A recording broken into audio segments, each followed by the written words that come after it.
this evening on ENN Tonight. Drivers in downtown Elon are finding warning slips on their windshields. What police want you to know before you repark in a timed spot. It's a skill most people never expect to use, but for one student, it became life-saving. Like, it's something that can happen to anyone. Categories, competition, and drag performers leading the night. The event bringing tons of energy to campus. Those stories and more. ENN Tonight starts now.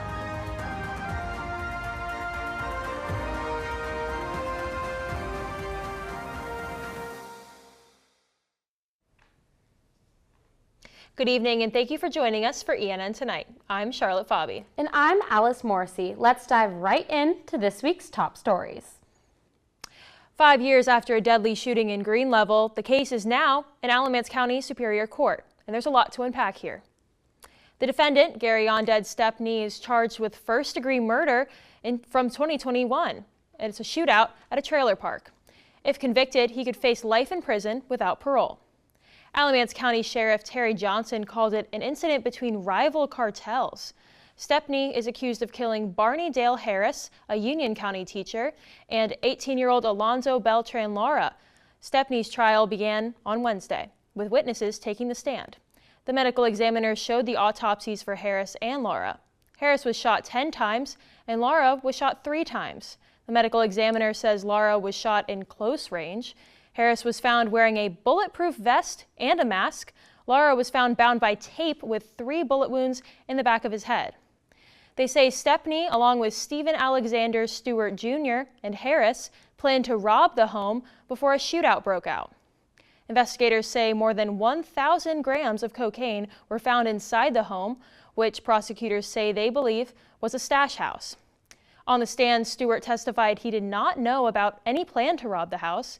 He said he ran from the scene after seeing Harris and Stepney confront a man inside and later heard gunshots from the woods where he was hiding. The trial is expected to continue throughout the rest of this week. The Alamance County Sheriff's Department needs your help. As of last Saturday, a 16-year-old girl has been missing. Jasmine Savannah Bogart was last seen wearing a black hoodie and a white tank top or a black tank top with gray sweatpants. She's around 5 feet tall and her last known location was near the Haw River. If you have any information, please call 336-229-7100. Parking regulations in the town of Elon are under close watch by town police. ENN's Abby Gravely has more on what to watch out for. Downtown Elon drivers have been receiving these white slips on their windshields, but they're not parking tickets. They're reminders of the commonly broken parking laws. These notices were given out by Town of Elon Police and show 8 commonly broken laws. Sergeant Scott Swink says that the citations are a way to avoid excessive ticketing. The reminders are more of a courtesy instead of an actual citation, and that way it keeps money in the pockets of the students. One rule was emphasized more than the others. Drivers cannot move parked cars from one space to another within the same block, in timed lots.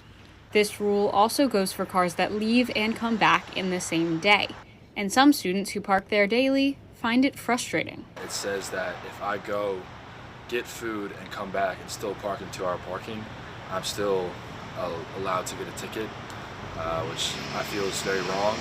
Swink says these rules are important to make sure that everyone who wants to park there can. He says that students should plan ahead. Abby Gravely, ENN Tonight. Swink says that drivers who leave and come back may park on a different block without penalty. A powerful piece of American history now stands outside Fire District 28 in Gibsonville. A steel beam that fell from the 78th floor of the Twin Towers in New York City during the September 11, 2001 attacks. The journey of that beam began with Greensboro sculptor Jim Gallucci after receiving rubble from the 9/11 attacks. Gallucci took these materials and created memorials across North Carolina. When those projects were completed, he gave some of the remaining to fire departments throughout the state, including Gibsonville. Gallucci is currently traveling and was unable for an interview with Elon News Network. So we talked to Fire Chief Kenny Apple, who says that the beam serves as a powerful reminder of the lasting impacts of September 11th. what everybody's about, is helping people and saving people. And we're grateful to have a part of that, to be able to display out here, because it's not a lot of pieces of it left around, and to be able to display it here, it's a big thing. Apple says the final step in the project will be engraving a plaque onto the beam, marking both the day it fell and the day the station received it. Want to apply to Roberts Academy at Elon, the new school for children who have dyslexia? Look no further. It's now accepting applications for the next academic year. The process to apply starts with a prospective student form. If approved, applicants will be invited to submit an official application. After the application, applicants will be invited for an interview and screening if approved. This four-step process ends with signing forms and paying a deposit. Dean of the School of Education, Ann Bullock, says there's been almost 80 inquiries about the process so far. We've had multiple parents fill it out. We have people at various stages of the process, which is very exciting. We would like more applications and more inquiry forms. Bullock says that in order to apply, your child has to be in 3rd or 4th grade with a primary diagnosis of dyslexia. The time has come. Graduation is right around the corner, and Elon has picked its undergraduate and graduate commencement speakers. For the undergraduate graduation, Wall Street strategist Patricia Walsh Chadwick will be giving the address. Chadwick sits on the Elon Board of Trustees and is a parent of an Elon alum, Jim Chadwick, who graduated in 2016. Chadwick has written 2 books, both about her life experiences. And for the graduate commencement speaker, Elon has asked alumni of 2015, Katie Blunt. Blunt is a reporter for the Wall Street Journal and a Pulitzer Prize finalist. Based in San Francisco, Blunt covers Google and how artificial intelligence is reshaping search engines. One Elon freshman used her CPR training to save another student's life, and now she's speaking out about the importance of those skills. Our Abigail Hines has more. After helping save another student's life with CPR last fall, freshman Nikki Guevara now advocates for everyone to get CPR certified. What if you have a child and they need CPR? What if you have a family member that needs CPR? A friend falls down, someone random falls down, you want to go into medicine. I mean, there's a lot of reasons that you may need CPR, and I think that I would really heavily encourage them to, and also refer them to Red Cross or something like that to go and get certified. Elon sophomore Lucy Sharp says her story shows how unpredictable life can be. It was very odd that it happened to me at 19 years old, but it's something that can happen to anyone, and the most important thing is immediate action. Assistant Director of Facilities and Aquatics Zach Gentz trains all Corey Center staff on CPR. He says consistent training is the best way to be confident in these skills. Are you okay? Are you okay? The best way to prepare is to go through these trainings, constantly study your skills, read through stuff, make sure you're kept up to date with all the recent updates, to almost make it a muscle memory instinct rather than hyping yourself up or preparing yourself for that adrenaline rush. Gentz suggests students get familiar with automatic external defibrillators, or AEDs, that are located all over campus. The Pulse Point AED app tells you exactly where machines are, not just at Elon, but everywhere. Abigail Hines, ENN Tonight. Interested in becoming CPR certified can visit theredcross.org and search for classes nearby. And our Mackenzie Cruz is in studio with us this evening to give you a breakdown of the weather for tonight. Mackenzie, what should we expect for the rest of the evening? Thanks, Alice. After a chilly day, it's going to be cool and rainy night. Now for your evening forecast. The sun will set at 6:14 p.m. At 7, it should be about 40 degrees, but the showers and wind gusts will make it feel like 32. 9 and 11 p.m. will cool down to 39 and still be a bit windy with full cloud coverage. That's all for tonight. Back to you guys at the desk. Thanks, Mackenzie. We'll check back in later for the Phoenix 5-day forecast. Up next, a teacher goes beyond the textbook, why he's spent years researching the Israel-Palestine conflict and what he wants students and the community to understand. And a record-setting speech and a room full of students, why Elon Votes says watching the president's address together matters.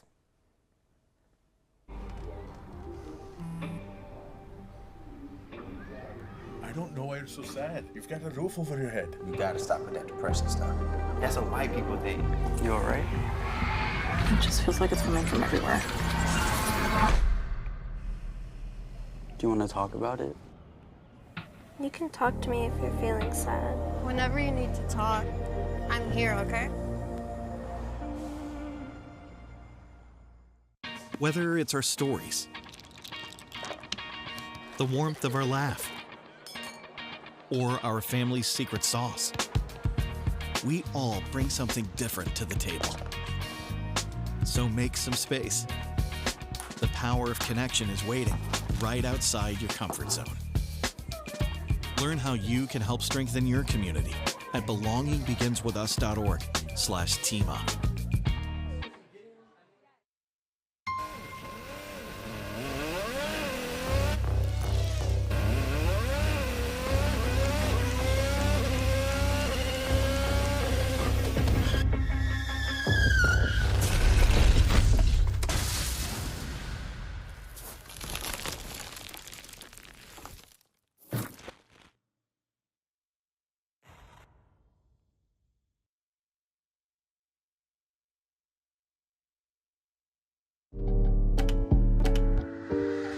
There's only one thing that will save somebody's life, and that is naloxone nasal spray.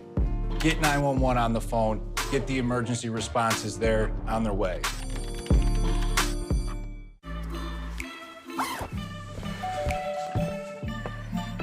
Yo, camping buddy. Okay, you guys ready?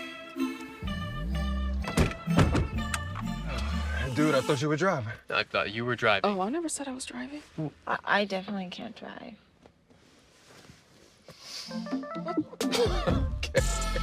If you're high, just don't drive. It's illegal everywhere. If you feel different, you drive different. Hate is loud, but love is the majority.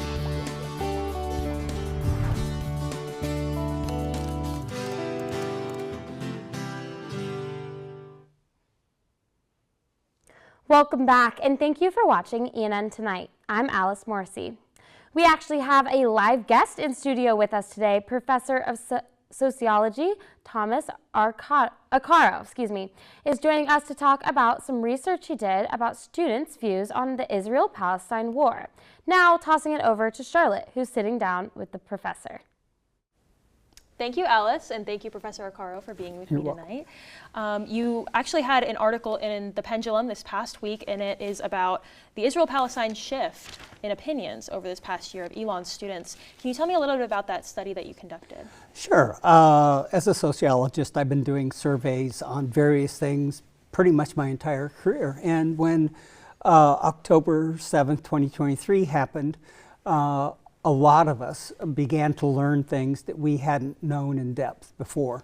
And so as the year went on, I saw some students coming to me and asking me questions and having different opinions and changing their opinions. So I thought it would be good to do a survey of Elon students and what they thought. And so with cooperation from some really wonderful colleagues, I constructed the questions and did a convenience survey, just a UR code, take the survey. I had some professor friends of mine put it out to students. And so I got the data in 2024 and decided to do it again in 25 because the difference between 24 and 25, as you might have seen in the op-ed in the Pendulum, the difference was quite dramatic. Mm-hmm. And why conduct the survey now? Why not, when it started? I began thinking of doing the survey immediately because I just wondered what people were thinking. But life happens, and I didn't get to it until the year anniversary, and I thought that would be a good time to do the initial survey. And then, of course, a year later, just to test how the changes occurred. Yeah, and do you see in your research with other studies that you might have looked at, do you see any differences between Elon and those other polls? There have been a lot of polls about this particular topic nationally, And the one that just came out 3 days ago is pretty interesting, and it dovetails with the results I got. The Gallup poll has been looking at do you support Israelis or Palestinians since 2002. And those data have been very consistent over the years, with a much larger proportion of the Americans supporting Israel and few supporting Palestine. Just with the 2026 data, those numbers have now come together, and there's actually more people supporting Palestine than Israel. That is just an amazing turnaround. And my data indicates exactly that there has been a shift in support among Elon students, definitely. Yeah, that was one of the most significant points in your research. It was that 14.88 point increase Yeah, there in was support. a big increase in Palestinians, and it wasn't equal across all demographics, gender, and particularly religion, and political view. Those students that were atheistic and more liberal kind of drove the gap. Whereas in 2024, there were a lot of people undecided. I support both sides.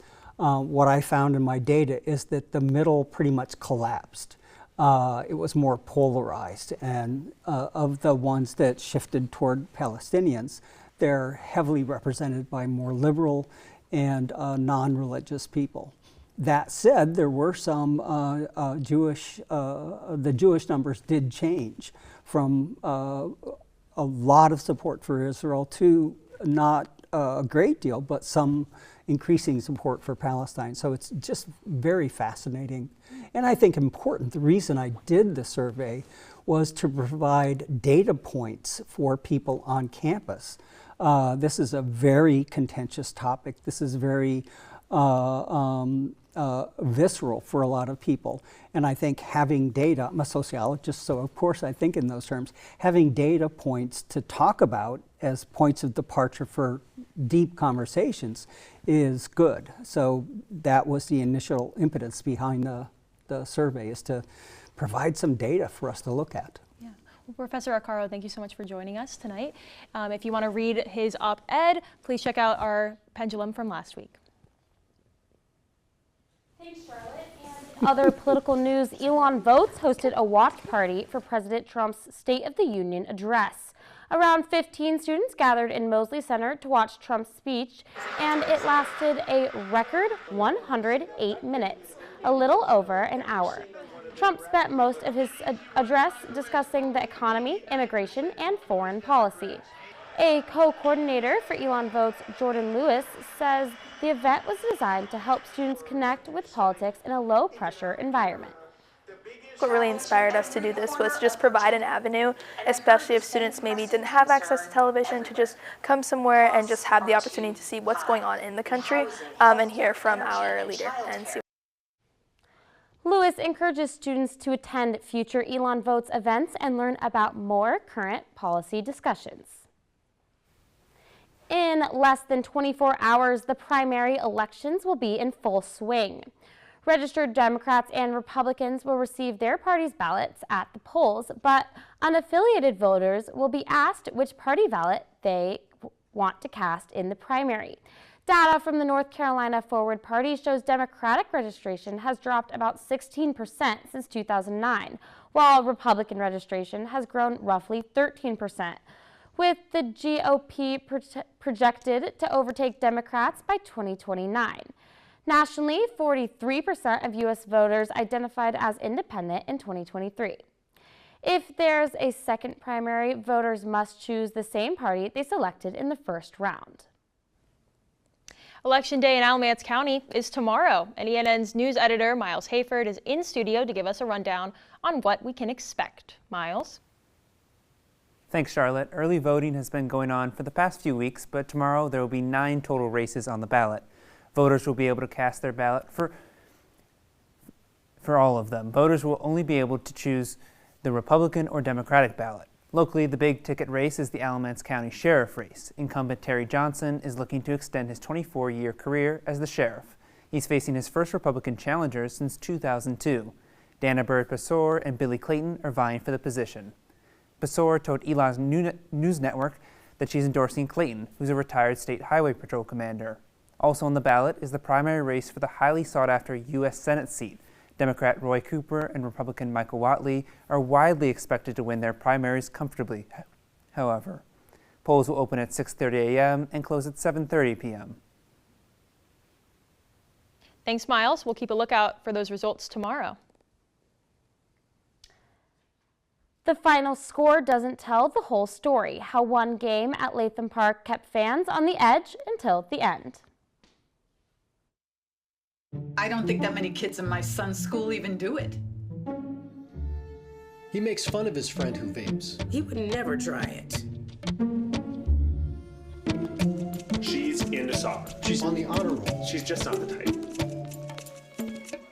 No way. No way. No way. No way, my kid would never vape. Get your head out of the cloud. Today, nearly 8,000 kids will start. Maybe even yours. Learn about the dangers at talkaboutvaping.org.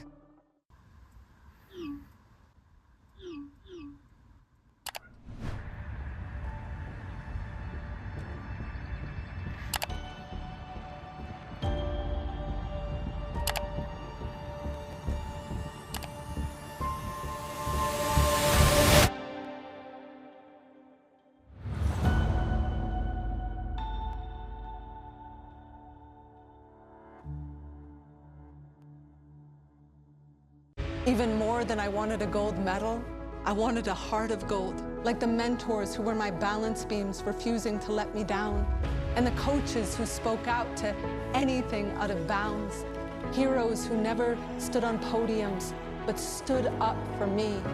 Every shot I made, give the assist to those who since my youth were referees, ready to blow the whistle and end abuse.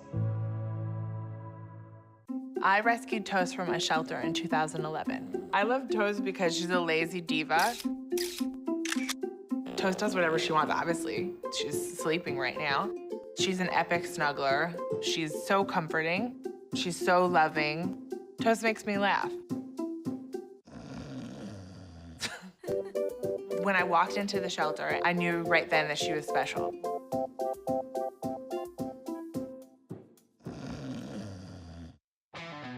Kudos, Carl. You've always had a need for speed. Racing anything with wheels, speed reading novels in record time, yelling out 3, 2, 1 at every traffic light. But this time, you've taken your power obsession to the next level.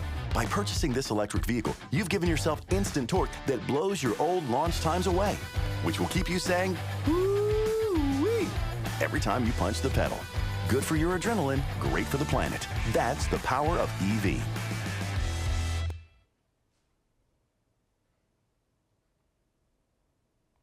As first pitch was called out at Latham Park, the Elon Phoenix and Fairfield Stags set out for a battle in the final game of their 3-game series. After losing the first 2 games, Fairfield scored early in the first inning off a double into the left field. The Phoenix fought back after a couple of innings and scored 2 runs off a double of their own. Both teams didn't score for an inning until Fairfield hit a home run. The Stags tacked on 3 more runs before the ending of the top of the 9th. Elon scored 2 more runs in the bottom of the 9th, but failed to come back, losing 6-4, but still taking the series 2-1. Elon baseball head coach Mike Kennedy, who did not want to be on camera, says that throughout the game, the team kept on fighting. We got to keep plugging away. We got to keep fighting and give ourselves a chance to stay in the game. So you play all 9 innings, and they all matter. The Phoenix will play again tomorrow at the University of North Carolina, Chapel Hill, before returning to Elon for a home series against North Carolina A&T over the weekend. Elon Thon served up some fun this weekend with their pickleball tournament, combining fun with a good cause. Paying just $10 to compete, all proceeds go to support Children's Miracle Network, partnering with Duke Children's Hospital. Though competition was fierce, there was a strong sense of community throughout the event. Andrea Perez, Elon Thon Vice President of Operations, said the event is a great way to get out of the Elon bubble and make an impact. I think that it's a great way to get out of the Elon bubble and have a connection with our actual community, because Duke Children's Hospital is right nearby, and there are a bunch of families who go there and are going through these things that we are really not aware of. So I think coming to our events, supporting and fundraising and raising awareness allows us to connect to our greater community. Elon Thon will continue hosting events this semester, including its annual dance marathon scheduled for April 11th. With community and passion, Elon's Gender and LGBTQIA Center, along with Late Night Elon, came together for Elon's 5th annual Kiki Ball celebration. ENN's Norah Wolf has more on all the action. The College Street Tap House was vibrant and bright at Kiki Ball. But what exactly is a Kiki Ball? It's a less intensive version to a major ballroom competition. Elon alum David Carter was excited to see the event come together.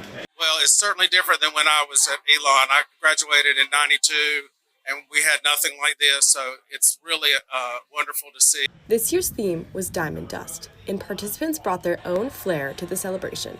Expressions filled the room, and the competition was organized into 4 categories. Elon sophomore and first-time attendee Reese Kimball says the event speaks volumes about a broader cultural impact. I'm from North Carolina, and this is not a particularly safe state for queer people, and so having spaces like this where you can feel like you're really safe is important. As the night ended, the energy lingered. Students stayed, dancing to the music even after the performances ended. Norah Wolf, ENN Tonight.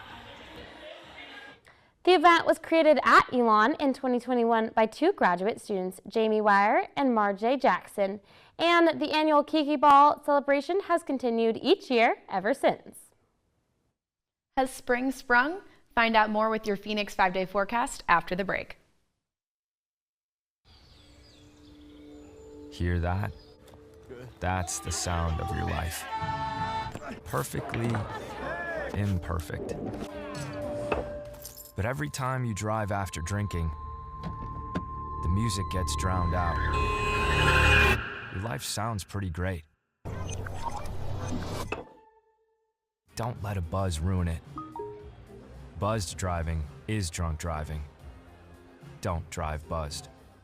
In 4 days. There was an old woman who lived in a shoe.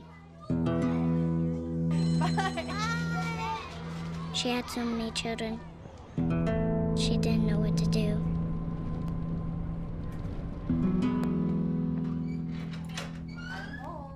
Did you have a good day at school? She gave them some broth without any bread. There you go.